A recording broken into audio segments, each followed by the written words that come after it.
Hey there everybody, it's Mark Crowley. I'm back with another How to Draw video. I want to make a quick little announcement before we get started. If you live in the north of England, anywhere near Manchester, I will be doing a public appearance there on Saturday, November 24th.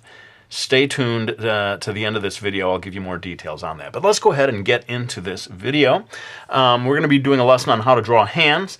And the first one here is going to be a hand that's taking hold of a pole or holding a sword or something like that. I kind of did a video like this years ago, but the resolution was particularly poor. And so I'm starting anew. And I think also the angle that I'm showing this hand at is slightly different from what I did last time. But let's go ahead and get into this. I'm making a shape here that's going to be the basic shape of the palm of this hand.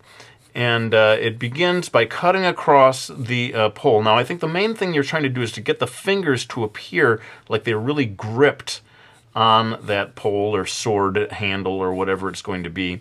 And so that's what we're going to focus on to begin with. So I'm going to begin by drawing a sort of a boxy shape that for me symbolizes the fingers.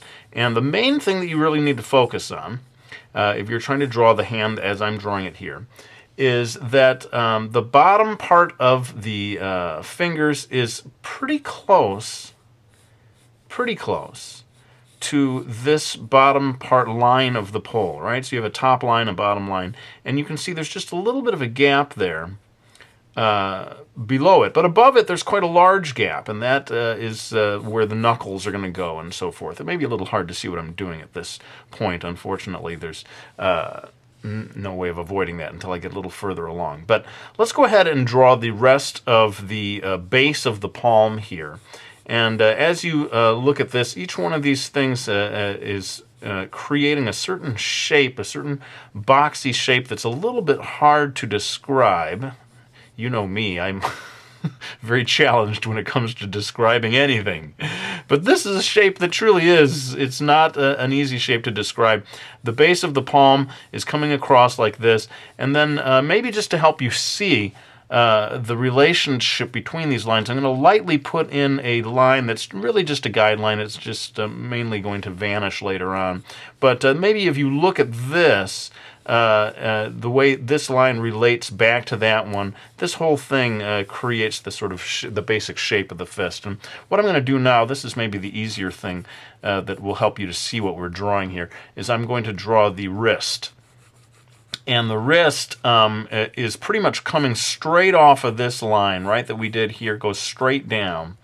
And then this one, there's a little bit of a gap. See that gap, or not gap, but there's just it attaches in a way that allows the thumb to come out at a little bit of separation from that wrist line. Just something to focus on there. Let's go ahead and get into drawing the actual fingers, because it is a tricky thing. And what I want to do is begin by making a curved line here. And this curved line, conveniently, sort of lands right on that second line, the top line of the pole. Of course, this is going to be erased, but it's nice to have it there to begin with to help you place this line. And then it is a matter of kind of dividing this into the actual finger, the fingers themselves. So what I want to do to begin with is come across here, and we're sort of carving off a little section that comes down around the bottom line there. Okay, now this is going to be the pinky. And that leaves basically the space between here and here as your area that needs to be divided into fours, right? So what I always do when I have something like this is to divide it in half first, because it's easier for me to see that. And then I can go ahead and divide the remaining spaces, right? And then you can maybe make little adjustments to get this as evenly spaced as possible.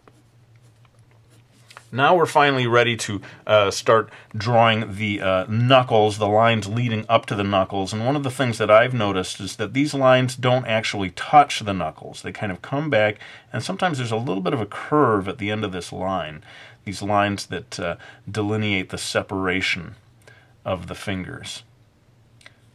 And let's go ahead and start drawing some of these knuckles here.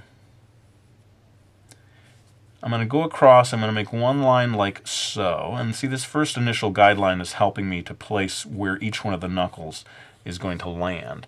And put another one here, each one of them sort of resting upon that first guideline, and finally coming down here and reaching the edge of it. So we've got 3 of the knuckles, 3 of the fingers starting to take shape here, right? It's sort of coming down across.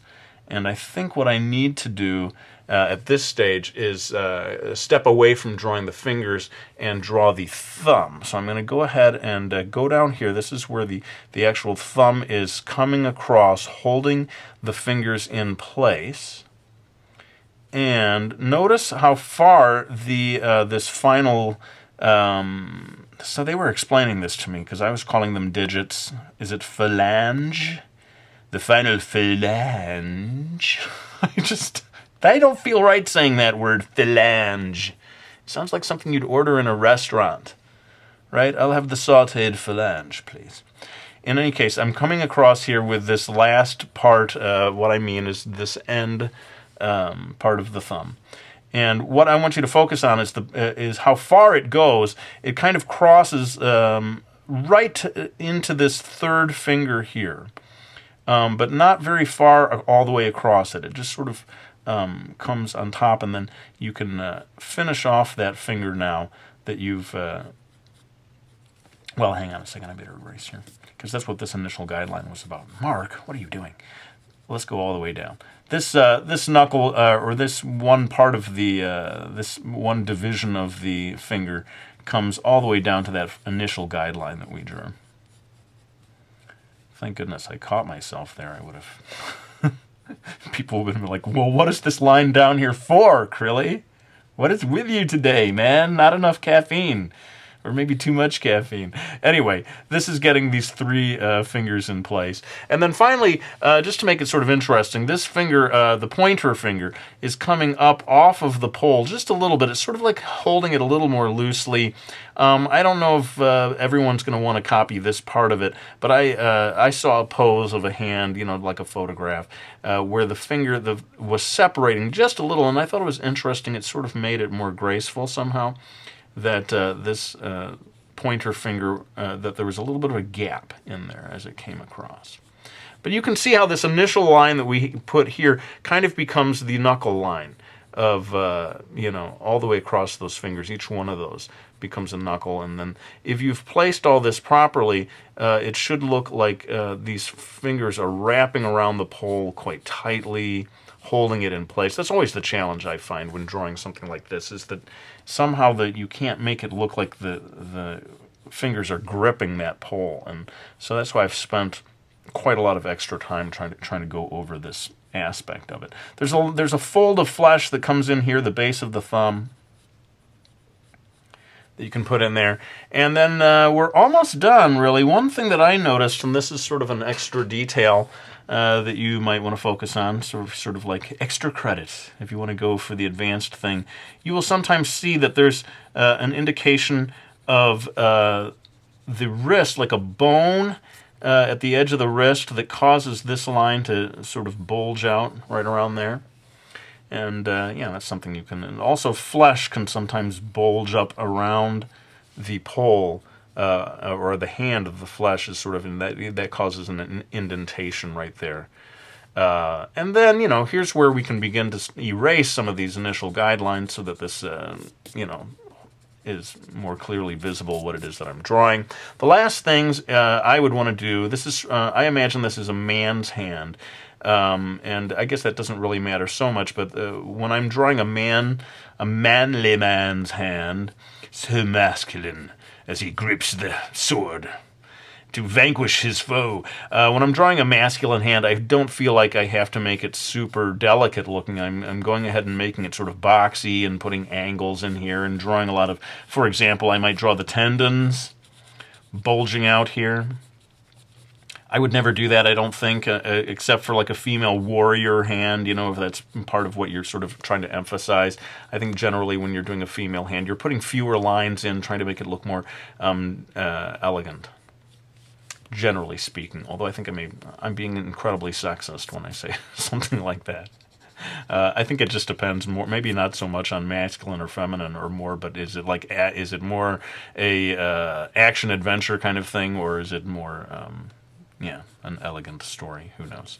I better stop talking before I get myself into even more trouble. I'm going to drop in the thumbnail here. One thing I find that a lot of artists do, and I certainly try to do this myself, is to leave a little bit of the thumbnail up to the imagination. That is to say, not to make it too strongly outlined.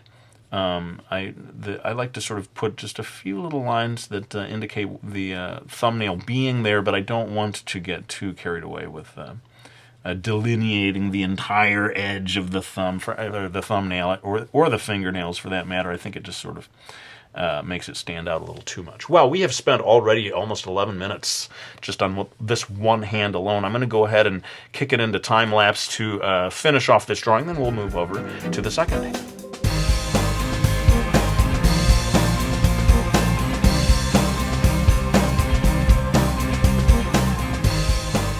All right, well, let's move on to the other hand here. This time we're going to do a female hand, speaking of feminine, and I'm going to start this time with the wrist, coming in here at an angle, and this hand is going to be sort of either picking up or placing down a penny or a small object. I want to show you how the fingers look when you have a hand that is, very precisely grasping some small object. Okay, so I'm starting with the lines of the wrist coming in here at an angle way over on the edge of the drawing space. And what I want to do now is focus on the actual palm, the base of the palm, coming across like this. Again, you end up with these unusual shapes, I find when you're drawing a hand shapes that are hard to describe simply. But see if you can sort of follow along with what I'm doing here. And part of the reason that I put this long rectangle in place was to maybe help you see the shapes, the sort of negative spaces around these shapes. Okay, so this is the palm here, ends up being this very unusual multi-sided shape. But as sort of a guideline, sometimes you can imagine a little bit of that space there. You can look at the distance between these lines and so forth. Just in terms of practice, of course, you won't always have that box there when you're trying to draw this hand later on. But for beginners, I find that it's helpful. Almost as a confidence-building measure, to have guidelines like these that you can see that help you reproduce these shapes. Anyway, this is the palm, as seen slightly from the side, the shape that it ends up making. And now what I want to do is move on to indicating where the fingers are going to go. Now, what happens when fingers are picking up a tiny little object is the pinky and some of the other fingers tend to sort of fan out because they are, unneeded. You don't really need those other fingers as you are picking up this tiny little object, whatever it is. I think the way my drawing, it'll end up looking like a dime, like it's picking up a dime or dropping a dime into a little, I don't know, into a penny arcade or something like that. A penny arcade and a dime? That doesn't even make sense. It would be a dime arcade. Anyway, this is leading me nowhere. But what I've got here is I've created this shape that's telling me where the fingers are supposed to be. And I'm going to start by drawing the pinky. And like I said, the fingers that are not needed are kind of fanning up out of the way almost. And it creates this quite graceful look to the hand, which I enjoy seeing, and it's quite a challenge to draw, but if you're patient and try to go for it, you will be rewarded with a very graceful, elegant looking hand. So I'm drawing the pinky first, and the reason that I'm drawing the pinky first is this the one that's closest to us, and that's going to help with placing each finger behind the one that came before it. And so I'm going to move right along and draw the next largest finger, which is partially only the base of it is obscured a bit.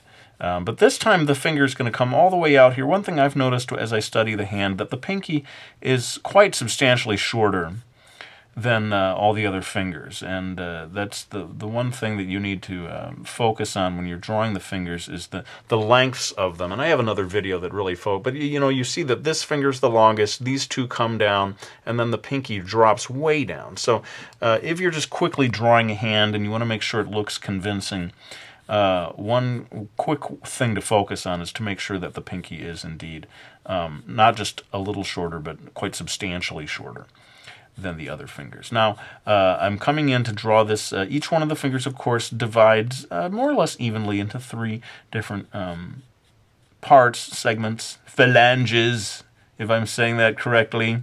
I highly recommend the sautéed phalange, by the way, especially at Chez Creeley. They do it so well. In any case, I'm going on to draw the next finger. This one's coming down and pointing into the edge of that shape, as the guideline that I initially put down there allows me to see. And just notice how each one of the fingers is at a very gradually different angle. I'm always using this word fanning out. I can't think of any better way to put it, that each one of the fingers is pointing in a slightly different direction. And there's something about that when you see it done that it creates this very graceful look. Now, I know what you're thinking. 3 fingers? Mark? You're forgetting something? Yes, indeed, we need a 4th finger here. Whew, stop the presses. Crilly is shocking his viewers, blowing their minds with this. Oh, there are 4 fingers. Wow, I didn't know that. Anyway, this is the one that's actually going to be holding this sort of dime or whatever tiny object that you want to hold and have the finger holding. And so this is really the only, the pointer finger is the only finger that's actually being used, and these other ones are kind of getting out of the way, politely getting out of the way, because we won't be needing you. And this is where we finish up with the fingers, and I can move on to drawing the thumb. And this line here at the base of the palm, in this case, is coming pretty straight down here. It doesn't really change too much as the thumb comes off. And then it may be helpful actually to actually draw. I'm going to draw like my little dime, my idea of the finger pinching this little dime here. If I get that in place, then that's going to help me finish this off in terms of drawing the thumb. Now there is, I told you, this line comes off pretty straight. There's just a little bit of a bulge there as we reach this, the end of the thumb. And the thumb, of course, divides into only 2 parts rather than 3.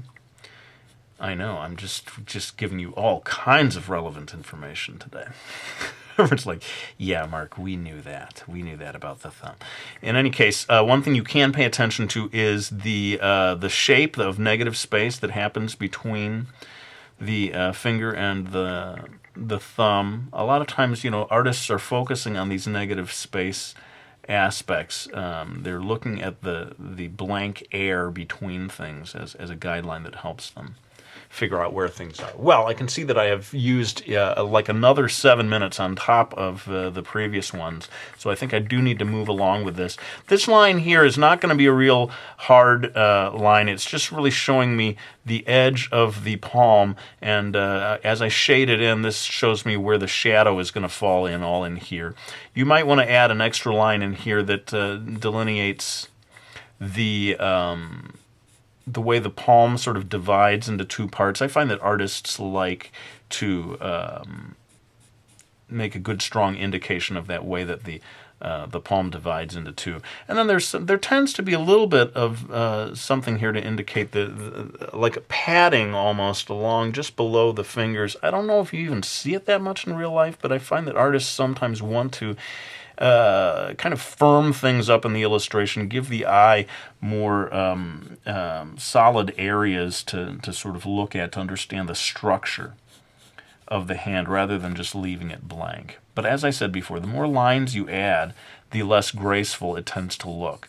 So watch as I come in here and start shading this, how these lines are going to be, pretty lightly done. I'm not. My goal with this hand is indeed to create something quite elegant looking. Well, I feel like it is time to go ahead and finish this one up, so let's go ahead and kick it into time lapse, and I will be back with a few final words.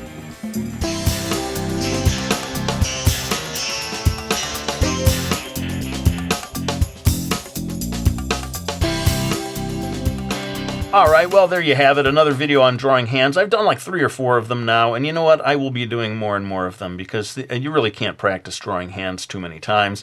But I do want to give the information to anyone who lives in the area of Manchester, England. I will be doing a signing at Traveling Man Comics at 1 p.m. on Saturday.